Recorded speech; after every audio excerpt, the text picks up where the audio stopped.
Tu es ma mort, Friedgerd, murmura-t-il en pressant ses poignets contre le mur froid de la geôle. Et pourtant je ne peux détourner le regard de toi. Friedgerd se réveilla avec une douleur aux tempes, comme si on versait de l'argent fondu dans son crâne. L'air était épais, imprégné d'odeurs de terre humide et de quelque chose de métallique, ancien. Elle gisait sur le sol de pierre d'une geôle circulaire sans fenêtre, et la seule source de lumière provenait d'elle-même. Sa peau luisait faiblement, comme une pierre de lune sous un soleil qui n'existait jamais ici. Ses mains tremblaient. Elle ne se souvenait que des cris des gardes quand les ombres avaient envahi son village au bord des terres lumineuses, et d'une main noire qui l'avait saisie à la gorge. La porte sans poignée s'ouvrit sans bruit. Dans l'encadrement se tenait lui, Odd, maître des ombres. Grand, en cape de nuit vivante où au lieu de tissu tourbillonnaient de vraies ombres. Visage pâle, pommettes acérées, yeux comme deux abîmes où rien ne se reflétait. Il la regardait comme s'il tenait déjà son cœur dans ses mains. « Tu t'es réveillée, porteuse de lumière » dit-il d'une voix basse, rauque, comme inutilisée pour les mots depuis longtemps. « Bien. J'ai besoin de ton pouvoir. » Intact. Friedgerd serra les poings. La lumière sous sa peau flamboya plus fort, défense instinctive. Les ombres autour d'Odd sifflèrent, reculant. « Tu m'as enlevé pour me tuer ?» demanda-t-elle, essayant de ne pas trahir le tremblement dans sa voix. Il fit un pas plus près. L'air se refroidit. « Non. Pour sauver le monde. Ta mort n'est qu'un effet secondaire. » Chaque jour on la menait dans la salle du trône, l'immense salle sans plafond, où au lieu de ciel tourbillonnait la nuit éternelle. Odd la forçait à se tenir près du trône et à toucher un autel ancien dans lequel il versait sa lumière. À chaque contact, le tissu de la réalité cicatrisait un peu, quelque part dans le monde disparaissait une nouvelle faille d'où rampaient des monstres. Mais Friedgerd sentait ses forces s'épuiser. Et elle voyait qu'il s'épuisait aussi. Après le premier rituel, une fine fissure apparut sur sa main, comme sur de la porcelaine. Après le second, au cou. Les ombres autour de lui devinrent plus fines, obéissantes, mais plus faibles. Il cachait la douleur, mais elle voyait comment il serrait parfois les poings jusqu'à ce que les jointures blanchissent. Une nuit il vint lui-même à la geôle. Sans garde. « Pourquoi ne te débattus pas plus fort ?» demanda-t-il, debout dans l'encadrement. Friedgerd leva la tête. Les chaînes aux poignets tintèrent. « Parce que je vois que ma lumière te blesse. Et je suis curieuse de savoir combien tu tiendras avant de te briser le premier. » Il resta longtemps silencieux. Puis s'approcha si près qu'elle sentit le froid de son souffle sur sa joue. « Tu te trompes, petite lumineuse. Je suis déjà brisée. Depuis longtemps. » Des semaines passèrent. Les rituels devinrent quotidiens. Friedgerd s'affaiblissait, mais remarquait quelque chose d'étrange. En touchant l'autel, une partie de sa lumière n'allait pas au monde, mais en lui. Odd commença à changer. Les ombres autour de lui s'écartaient parfois, révélant de vieilles cicatrices sur les bras. Les yeux n'étaient plus des abîmes vides, parfois y brillait un reflet. Il se mit à lui parler. D'abord des questions sur la lumière, sur son enfance dans les plaines ensoleillées. Puis sur lui-même. « J'étais humain » dit-il un jour, quand ils furent seuls dans la salle. « Avant que les ombres ne me choisissent comme roi. » Elle promettait la puissance. « J'ai payé de tout ce que j'avais. » Friedgerd le regarda sans détourner les yeux. « Et maintenant tu veux payer avec moi ?» Il s'approcha jusqu'à la toucher. Sa main froide, mais prudente, effleura sa joue. La lumière sous sa peau flamboya, et Odd tressaillit, mais ne retira pas les doigts. « Oui » murmura-t-il.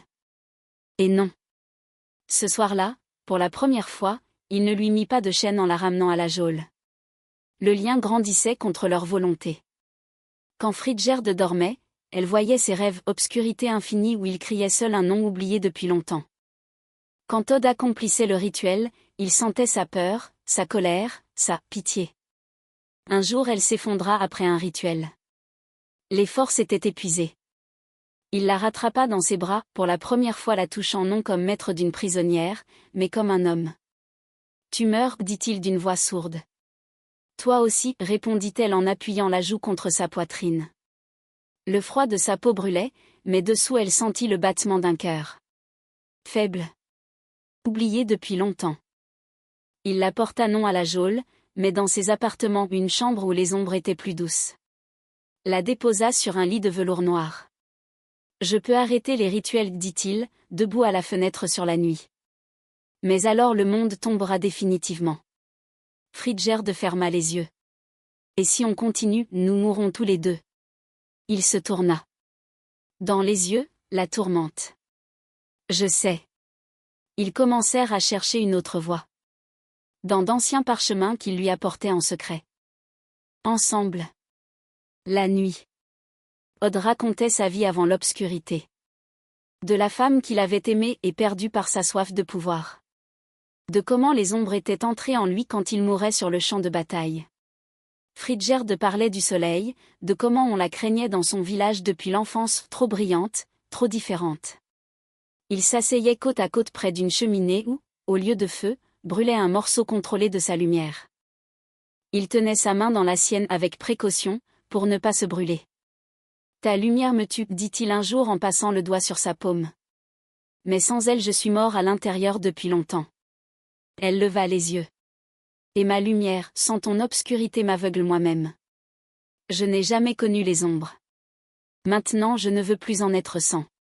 Il se pencha plus près. Les souffles se mêlèrent. Les lèvres presque se touchèrent. Mais il s'arrêta.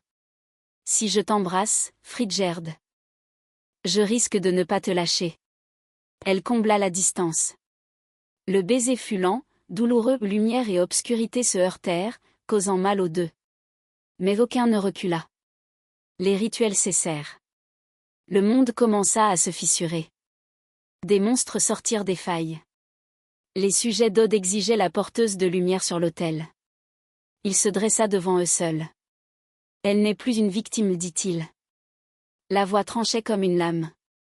Elle est mienne. Les ombres se rebellèrent. La guerre éclata dans son royaume. Friedgerd trouva un texte ancien, la seule façon de sauver le monde était la fusion complète de lumière et obscurité.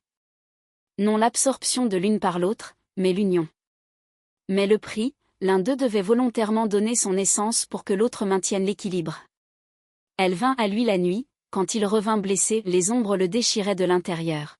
« Je connais le chemin, dit-elle. » Il comprit immédiatement. Non. L'un de nous doit disparaître, Odd. Pour que l'autre vive et tienne le monde. Il la serra contre lui si fort qu'elle sentit les fissures sur sa peau. Alors moi, murmura-t-il. Il y a longtemps que je devais mourir. Ils accomplirent le dernier rituel ensemble. Pas sur l'autel, mais au centre de la salle, se tenant les mains. Friedgerd versa en lui toute sa lumière. Odd lui donna toutes ses ombres. La douleur fut insupportable. Le monde autour hurla. Quand tout fut fini, le silence régna dans la salle. Friedgerd ouvrit les yeux. Sa peau ne luisait plus. Autour, un doux crépuscule où lumière et ombre coexistaient en équilibre. Odd n'était pas là. Elle sortit dans le monde. Nuit et jour alternaient désormais. Les failles se fermèrent. Les gens chuchotaient sur la nouvelle maîtresse, dans Kuyoyo apparaissait parfois une obscurité infinie. Parfois, aux heures les plus sombres, elle sentait des doigts froids sur sa joue. Entendait un murmure. Tu es ma mort, Friedgerd. Et ma vie. Elle souriait au vide. Il n'avait pas disparu. Il était devenu partie d'elle.